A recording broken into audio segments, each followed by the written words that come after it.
You have your Bible, turn back over to Luke. Chapter 12.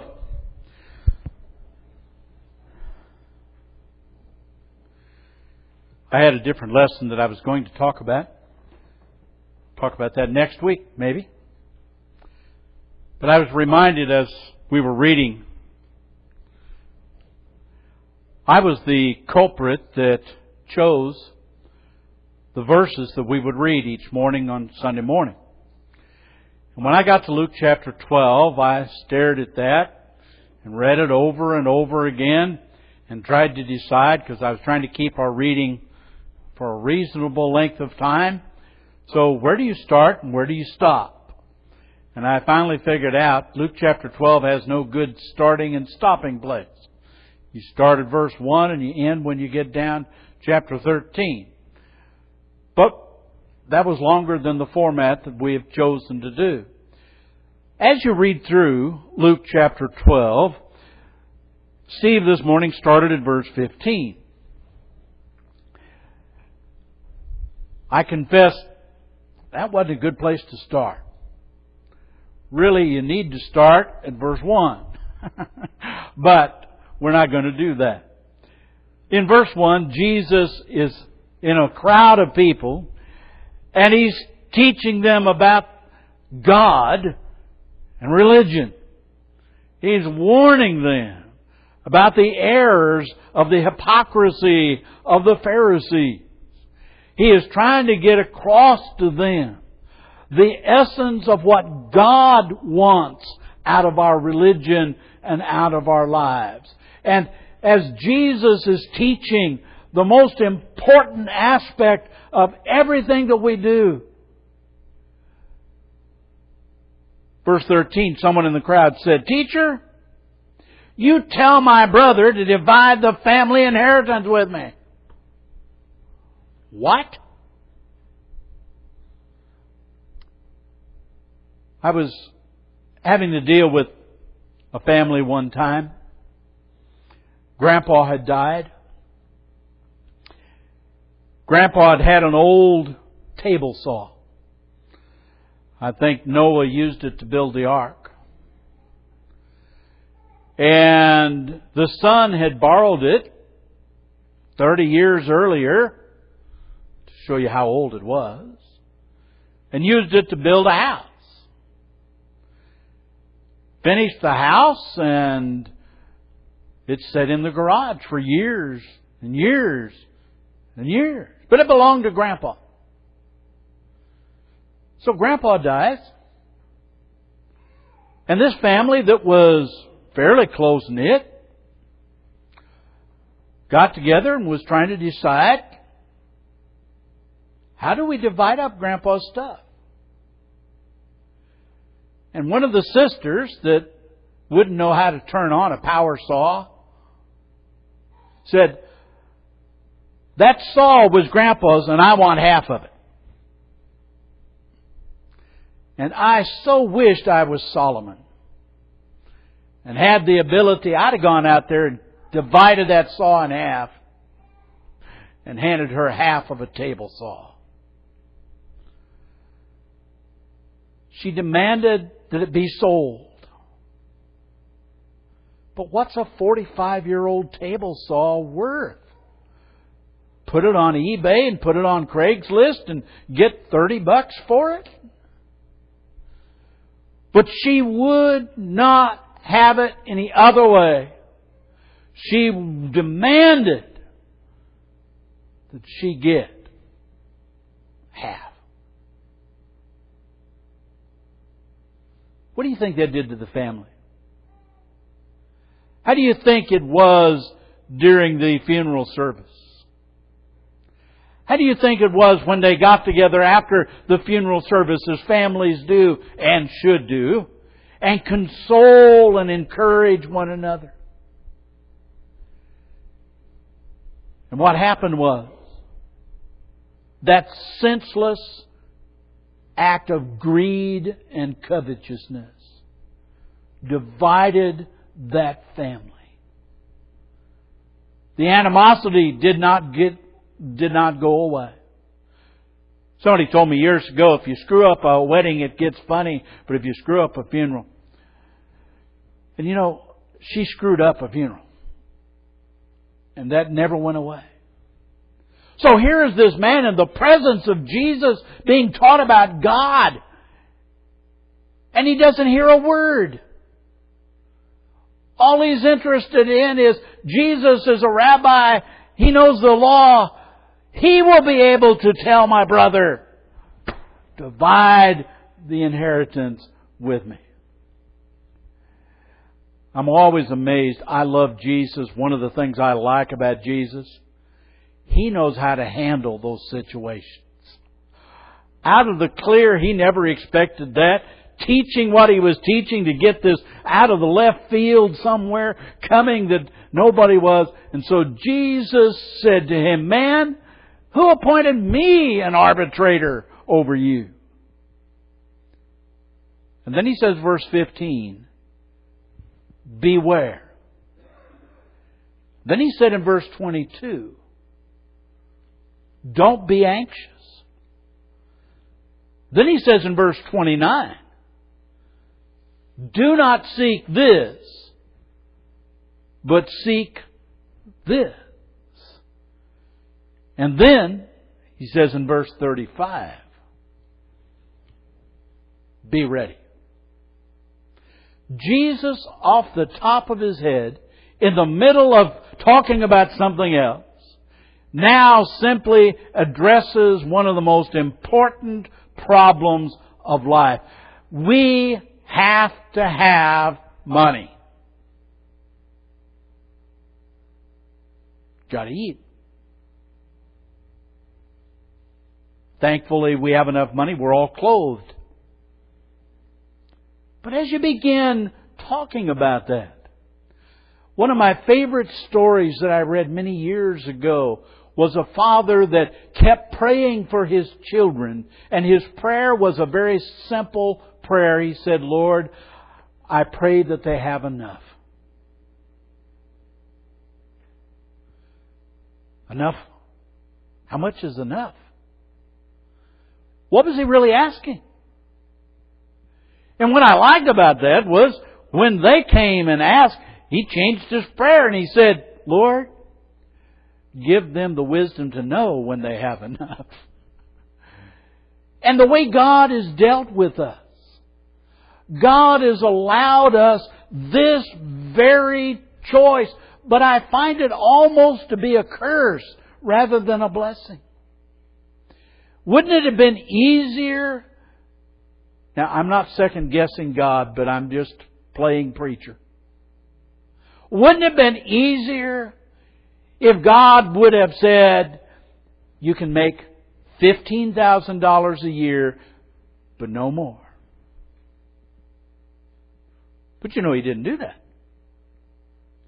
Wouldn't it have been easier if He said, you have to make less than half of the other people in the world? But He didn't do that. And He left it up to us to decide what's enough. And how do I use what I have? And I find that in American society, and I'm part of that and guilty as everybody else, we've just really never learned that. We don't really even like to think about it. We don't like sermons about it. Jesus said, with great difficulty will the rich enter the kingdom of heaven. And we've tried to prove Him wrong. And many of us will quote the verse and then, in effect, deny that very thing. So when Jesus dealt with that, like I said, He started off when He was dealing with this, and He said, beware. That means this is dangerous. You all need to think about it. You need to know how to deal with it. And then He tells the story. We've talked about some of the parables recently. Parables always were given in a context. And you need to see the context where the story comes from. And here's the context. This guy's demanding. his fair share. And Jesus tells them the parable about a man that was rich, was very productive. I don't know the man did anything wrong in getting rich. He was productive. It seems to me he was just good at what he did. And it paid off. But notice when he talks about it, he says, my, my,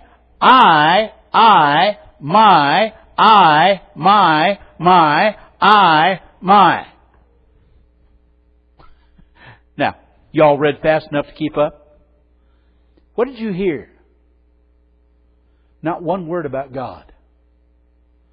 Not one word of thankfulness. Not one word about eternity, about life. This man now has become consumed. I think the question, how much is enough for this man, could never be answered.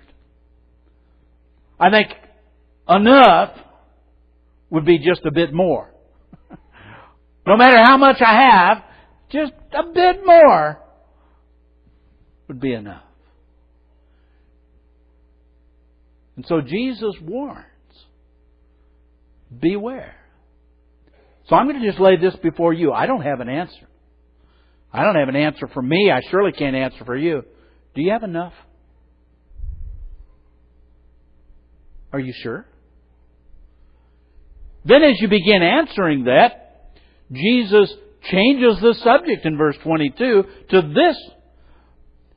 While you're contemplating this, while you're being aware, while you are thinking about how God and mammon relate in your life, He said, don't be anxious. The Bible says, let him that stole steal no more, but let him labor, working with his hands, that he might have. Well, wait a minute. That he might have to give to those in need. We like to kind of quit reading. But then again, the Apostle Paul said to the Thessalonians, if a man doesn't work, let him not eat. Wow. So on the Bible's front, the Bible tells us on one side, we're to make our own way in life. We're to get a job. We're to support our family. We're to take care of ourselves. And on the other side it says, be careful. Be careful. You can get so consumed and caught up that pretty soon what happens is that the cares of this world and the riches of this world, they're going to simply push God out of your thinking. And I'm going to tell you what, I've watched this. You've watched it. I've seen it. I've done it. Get caught up thinking about money and material possessions and what you need. That pretty soon, well, beware. You can't let it. You have to keep God in the middle of this. Interesting, Jesus said, consider the ravens, the birds. Yeah, the early bird gets the worm. And as my brother used to say, and the early worm gets eaten. But as you're dealing with this, what we're talking about is God feeds the birds, but He expects them to go get the worm. They can't, well, they did when they were little. You all love those nature films, and they show the nest, and there's 4 little birds in there, and all you see is open mouths. Feed me, feed me, feed me, feed me. But then they get kicked out of the nest. And now they got to go.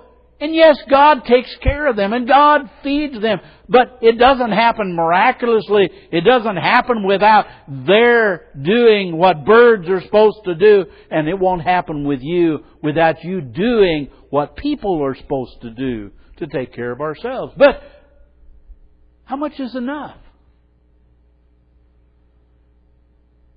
You know, it's an interesting thing. Most animals in the wild do not overeat.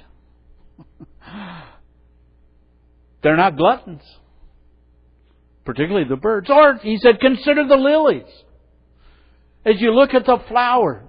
My daughter-in-law is great at growing flowers. Wins awards, taking them to shows. And they're just absolutely beautiful. And in order to take them to a show, you know what you have to end up doing? You cut them off. And you take them.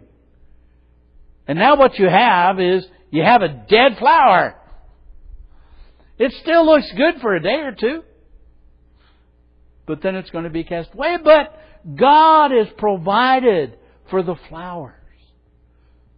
God has provided for the flowers to be flowers. There's a purpose. We may not know it. A purpose for why they look like that. There's a function on how they do. And what God has done is He has provided and He will provide for us. Our problem goes back to the first question, how much is enough? When I was in China,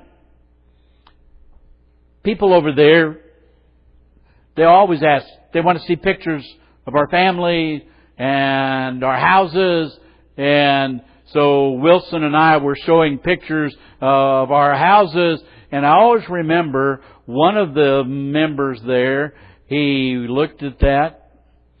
And then he looked at me and he said very plainly, why?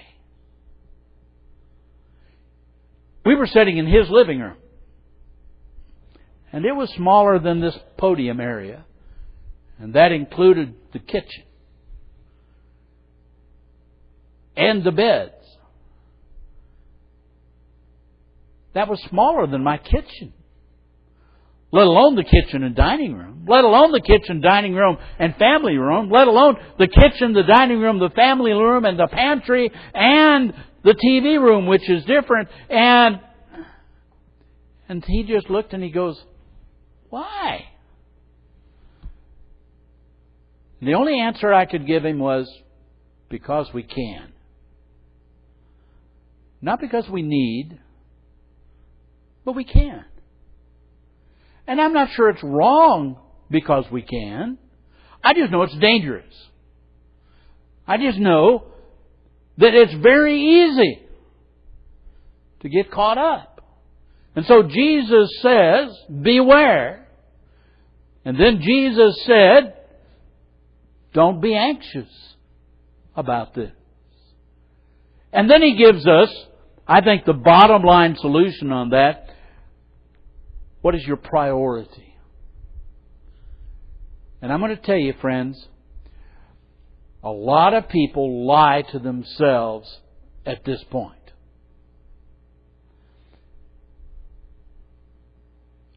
Sunday school teacher came out one day and was met by a mother.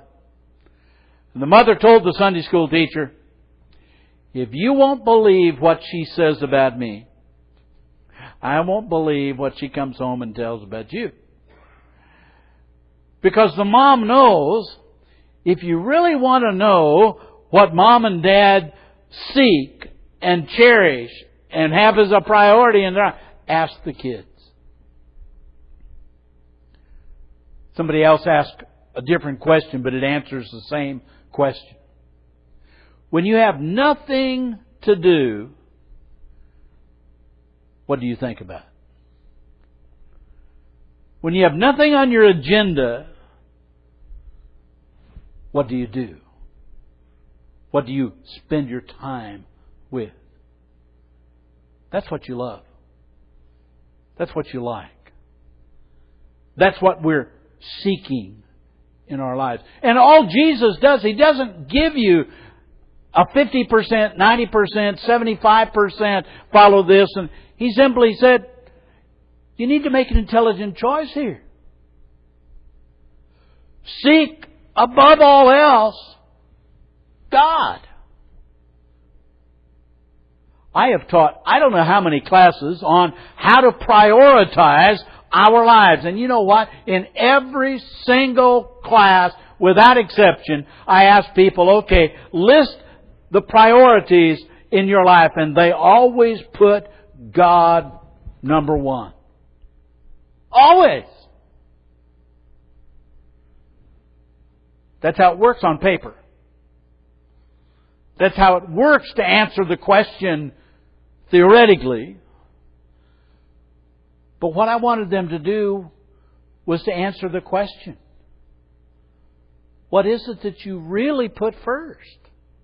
What is it that you do when you have nothing else to do? What is it that you actually spend your time daydreaming about and thinking about? Jesus said, make it God. Now the rich man, it was I, me, mine, to quote a Beatles song. But for you, it must be God.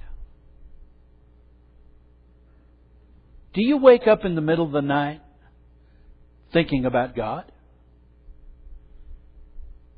Do you wake up first thing in the morning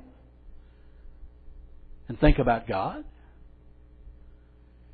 As you're busy getting ready for the day, have you prioritized in a way that you have put God into your daily planner to-do list? Or do we simply give leftovers? And then we find we don't have any leftovers. When I get some free time, I'm going to do it. Or as Brother Jim would say, when I get around to it. And if you don't have one, we got a box of round to it's out in the foyer. You can have as many as you want. But you know what? We get around to it when we want to do it.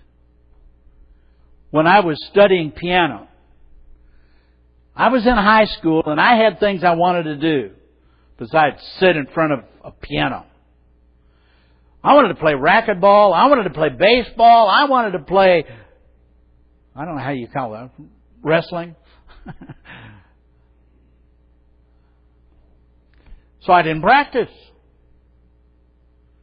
And my teacher could tell immediately. She went out and told my mother, you might as well not pay for these things. He's not practicing. So when I got in the car, my mom told me several things. No baseball. No track. No wrestling. No nothing. Until you've practiced. So, I found time to practice. Really not because I wanted to practice, but because I knew I couldn't play baseball if I didn't do that. And you find the time, and you make the time, and you decide, this is important enough in my life, I'm going to do it. And then you do it. And Jesus says, that's God. We're to seek Him first. And then the part we didn't read, verse 35, He said, be dressed in readiness and keep your lamps alight and be like men who are waiting for their master when He returns. Are you ready?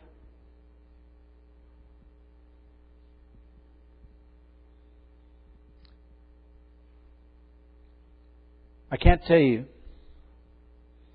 how many times phone rings 1 o'clock in the morning. Elders know about this. Preachers know about this. Nobody calls you at 1 o'clock in the morning to tell you they won the lottery. They shouldn't have been playing the lottery anyway. But it's always bad news. We didn't expect it. We didn't think it was going to happen this way. A month ago, Sharon got a phone call. Her mother had tripped over the dog.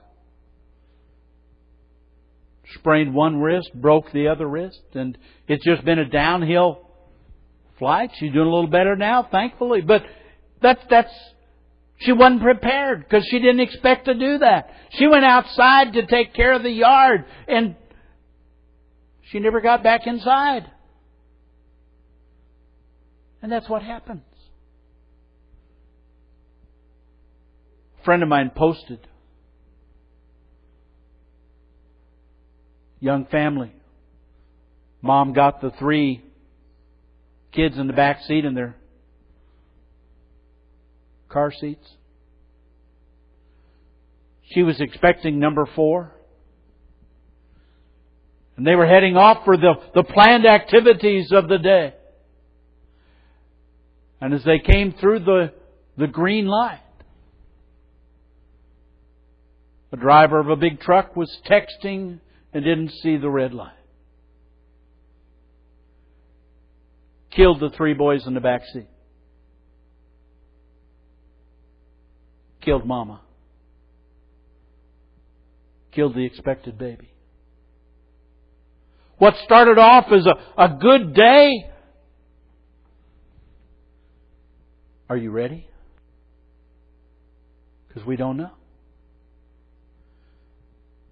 What are you planning on? What are you getting ready for? What are you spending your time thinking about? And read this chapter again. It cuts to the very core of what we're doing and why we're here, why we live. Read it over and over and over again. Seek ye first God and His righteousness. And then you're ready. And whatever happens, it doesn't matter. You're ready. But you have to think about it. And it's not easy. And it's easy to lie to ourselves about it. And it's easy to deceive ourselves. Seriously, we need to think and be ready. Jesus said, "He that believes and is baptized shall be saved." That's the starting place, but many people aren't ready for that. Are you ready? If not, arise, be baptized, wash away your sins, and be ready to meet Jesus. If you're willing to do that, we invite you to come as we stand and sing.